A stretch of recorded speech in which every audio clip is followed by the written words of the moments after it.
how to change your Spotify username on your phone.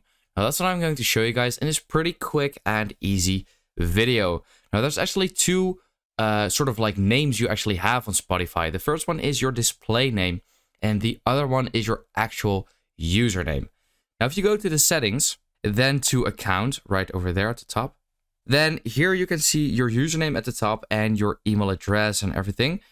Now the username you see at the top is actually not changeable. And that is also the username that you won't really see anywhere either way. So you don't really want to even change this because it doesn't really matter.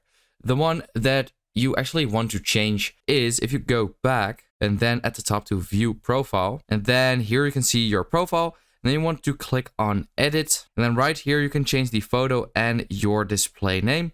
So here I can actually type in a different display name. So yeah, that is how to change your Spotify username on your phone. I hope this video helped you out. Let me know in the comments if it did, and then I will see you next time. Have a good day.